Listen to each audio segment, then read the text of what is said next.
नमस्कार दोस्तों, online forum official channel पर आप सभी का स्वागत है। तो आज की इस वीडियो में हम बात करेंगे IBPS की क्लर्क की वैकेंसी के बारे में और इसकी एलिजिबिलिटी कंडीशंस के बारे में। तो दोस्तों, ये भर्ती क्लर्क की होगी और इसके लिए आप ऑनलाइन आवेदन कर सकते हैं। और दोस्तों, ऑनलाइन अप्लाई करने के लिए आप ऑनलाइन फोरम वेबसाइट पर भी विजिट कर सकते हैं, जिसका लिंक आपको डिस्क्रिप्शन में मिल जाएगा। तो चलिए दोस्तों, इस भर्ती के बारे में हम बात करते हैं। लेकिन वीडियो को स्टार्ट करने से पहले अगर आपने हमारे चैनल को सब्सक्राइब नहीं किया है तो सब्सक्राइब कर लें, लाइक करें, शेयर करें, जिससे आगे आने वाली सभी अपडेट्स की जानकारी आपको सबसे पहले मिल जाए। तो देखिए दोस्तों, यह है ऑफिशियल नोटिफिकेशन। ऊपर आपको लिखा मिल जाएगा institute of banking personal selection.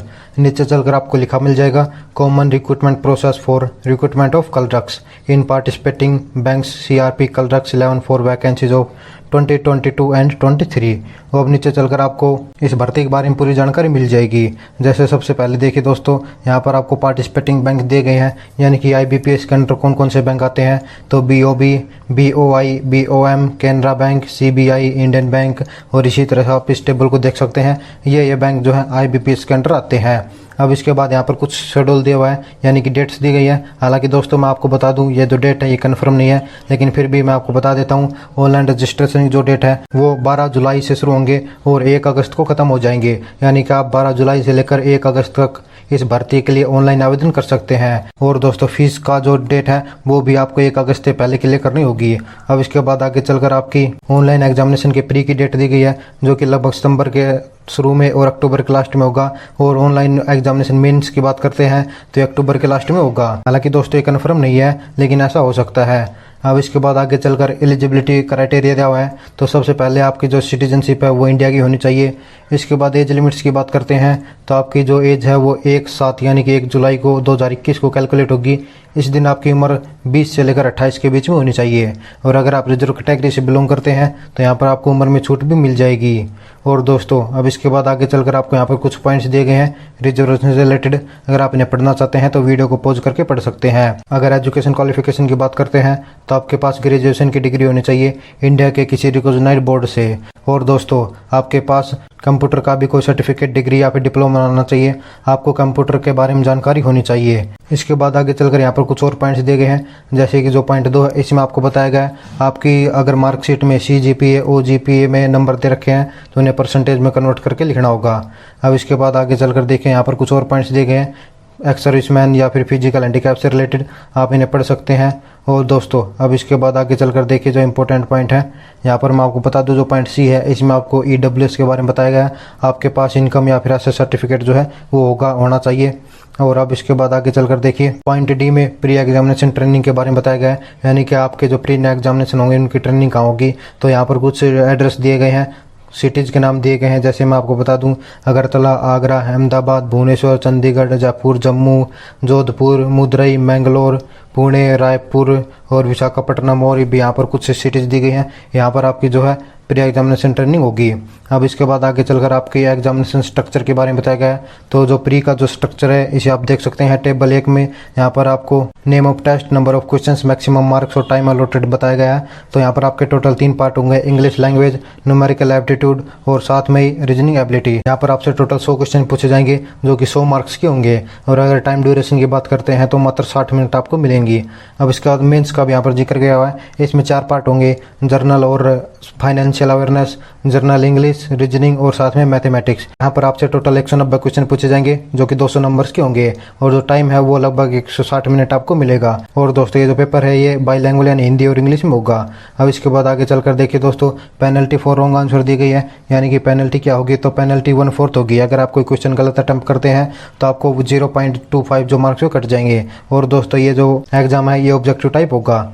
अब इसके बाद एग्जाम सेंटर्स के बारे में बताया गया है। आपका जो एग्जाम सेंटर है वो इंडिया में कहीं भी हो सकता है। और जो पॉइंट 2 है इसमें आपको बताया गया है कि आपके एग्जाम सेंटर को चेंज करने की कोई भी रिक्वेस्ट नहीं मानी जाएगी। और पॉइंट 4 में आपके स्कोर्स के बारे में बताया गया, आपका जो टोटल स्कोर होगा वो नॉर्मलाइज करके लगाया जाएगा।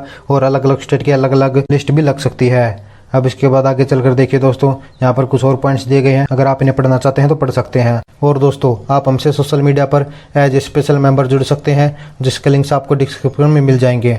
उन लिंक्स पर क्लिक करके आप हमसे जुड़ सकते हैं। अब इसके बाद आगे चलकर डॉक्यूमेंट्स के बारे में बताया गया। आपके पास एक वैलिड ऑनलाइन एप्लीकेशन रजिस्ट्रेशन का प्रिंट आउट होना चाहिए, आपके पास डीओबी का प्रूफ होना चाहिए, फोटो आइडेंटिटी प्रूफ होना चाहिए जैसे कि आधार कार्ड, ड्राइविंग लाइसेंस, और दोस्तों आपके पास मार्कशीट और सर्टिफिकेट होनी चाहिए, ग्रेजुएशन की +2 की कास्ट सर्टिफिकेट होना चाहिए अगर आप SC ST OBC से हैं, और अगर आप EWS कैटेगरी से हैं तो आपके पास इनकम और एसेट सर्टिफिकेट भी होना चाहिए। और दोस्तों अगर आप persons with benchmark disability category से भरते हैं तो आपके पास डिसेबिलिटी सर्टिफिकेट होना चाहिए, और अगर आप एक्स सर्विसमैन कैंडिडेट हैं तो आपके पास NOC होना चाहिए और डिस्चार्ज सर्टिफिकेट भी होना चाहिए। अब इसके बाद आगे चलकर देखिए आपको आइडेंटिटी वेरिफिकेशन के बारे में बताया गया है। तो एग्जाम देने के दौरान आपके पास एक फोटो ID होना चाहिए, पैन कार्ड, पासपोर्ट साइज या फिर आधार कार्ड का, और साथ में आपका एडमिट कार्ड भी आपके पास होना चाहिए। अब इसके बाद आगे चलकर सोशल डिस्टेंसिंग के बारे में बताया गया है। कोविड-19 के चलते आपको यहाँ जानकारी दी गई है। एग्जाम के दौरान आपको मास्क, ग्लव्स, ट्रांसपेरेंट वाटर बोतल और एक हैंड सैनिटाइजर आपको रखना होगा। और दोस्तों आपको सभी कोविड गाइडलाइन जो है वो फॉलो करनी होगी, और आरोग्य सेतु ऐप जो है अपने मोबाइल में डाउनलोड करके रखना होगा। अब इसके बाद आगे चलकर देखिए दोस्तों यहाँ पर कुछ और पॉइंट्स दिए गए हैं। अब आगे चलकर H पॉइंट में हाउ टू अप्लाई बताया गया है, यानी कि अप्लाई कैसे करना है। तो आप 12 जुलाई से लेकर 1 अगस्त तक सिंपली डिपार्टमेंट की ऑफिशियल वेबसाइट पर जाकर रजिस्टर करवा सकते हैं। और दोस्तों अगर स्कैनिंग की बात करते हैं तो आपके फोटोग्राफ, आपके सिग्नेचर, आपके लेफ्ट थंब इम्प्रेशन अगर आप मेल हैं, अगर आप फीमेल हैं तो आपके राइट थंब इम्प्रेशन लगाए जाएंगे और ये सभी अपलोड हो जाएंगे। तो आपके जो सिग्नेचर हैं वो कैपिटल लेटर्स में नहीं होने चाहिए। आपको एक डिक्लेरेशन फॉर्म भी भरना होगा, और इसके बाद आप ऑनलाइन पेमेंट करके अपना फॉर्म जो है उसे फिल कर सकते हैं। आपके पास एक वैलिड मेल ID होनी चाहिए और एक वैलिड मोबाइल नंबर होना चाहिए जिससे जो डिपार्टमेंट आपसे कॉन्टैक्ट करता रहे। अगर फीस की बात करते हैं तो अगर आप SC ST PWD या एक्स सर्विसमैन है तो आपकी फीस मात्र 175 रुपये रहेगी, लेकिन अगर आप जर्नल EWS OBC कैंडिडेट हैं तो आपकी फीस 850 रुपये रहेगी। और दोस्तों अब इसके बाद आगे चलकर देखिए मोड ऑफ पेमेंट दिया हुआ है। तो मोड ऑफ पेमेंट में आपको जो पेमेंट है वो ऑनलाइन मोड से करनी होगी। आप डेबिट कार्ड, क्रेडिट कार्ड या फिर नेट बैंकिंग या फिर मोबाइल वैलेट से अपनी पेमेंट को क्लियर कर सकते हैं, और पेमेंट क्लियर हो जाने के बाद आपको एक रिसिप्ट मिलेगा, वो आपको प्रिंट आउट करवा लेना है। और दोस्तों यहाँ पर साफ साफ आपको बताया गया है जब तक आपकी जो फीस क्लियर नहीं हो जाती तब तक आपका जो एप्लीकेशन फॉर्म है वो कंप्लीट नहीं माना जाएगा। और इसके बाद आगे चलकर देखिए दोस्तों यहाँ पर आपसे बताया गया है अगर आपने कोई प्रॉपर पासपोर्ट साइज फोटो नहीं लगाई, या फिर आपका सिग्नेचर नहीं हुआ, या फिर LTI नहीं लगा, या फिर हैंड रिटन डिक्लेरेशन आपने नहीं दी, या फिर कोई और मिस्टेक आपने कर दी फॉर्म को फिल करने के दौरान, तो आपका जो फॉर्म है वो रिजेक्ट हो जाएगा। अब इसके बाद जर्नल इंस्ट्रक्शन दिए गए हैं। हालांकि दोस्तों जर्नल इंस्ट्रक्शन में इतना कुछ नहीं है, जो हमने पहले बताया उन्हीं का यहाँ पर फिर दोबारा से जिक्र किया गया है, लेकिन फिर भी मैं आपको कुछ पॉइंट्स बता देता हूँ। जैसे कि जो 15 पॉइंट है इसमें आपको बताया गया है आपके जो प्री और मेंस के जो एग्जाम सेंटर है वो आपके किसी भी रिक्वेस्ट के कारण चेंज नहीं होंगे। और दोस्तों अब इसके बाद आगे चलकर देखिए यहाँ पर जो पॉइंट की है इसमें आपको action against candidates found guilty और मिसकंडक्ट यहाँ पर बताया गया है। अगर आप अनफेयर मीन्स का यूज करते हैं जैसे फेक प्रोफाइल, फेक डॉक्यूमेंट्स, या फिर एग्जाम सेंटर के दौरान किसी और को बिठाना, तो ये सभी अगर करते आप पाए जाते हैं तो आपके खिलाफ कानूनी कार्रवाई हो सकती है। अब इसके बाद कॉल लेटर्स के बारे में आपको बताया गया। आपका जो कॉल लेटर है वो आपके मेल ID पर डाल दिया जाएगा, आप वहाँ से डाउनलोड करके प्रिंट आउट निकलवा सकते हैं। अब इसके बाद आगे चल कर देखिए दोस्तों यहाँ पर कुछ और पॉइंट्स दिए गए हैं, अगर आप इन्हें पढ़ना चाहते हैं तो वीडियो को पॉज करके पढ़ सकते हैं। अब इसके बाद देखिए दोस्तों ये एक टेबल दी गई है, इसमें आपको बताया गया है कि स्टेट में कौन से बैंक में कितनी वैकेंसी निकली हुई है। आप इसे पढ़ सकते हैं। अंडमान निकोबार, आंध्र प्रदेश, अरुणाचल प्रदेश, इसके बाद अलग अलग जो जितने भी स्टेट हैं, जितने भी UT है उन सब के बैंकों में जितनी वैकेंसी निकली हुई है यहाँ पर दी गई है।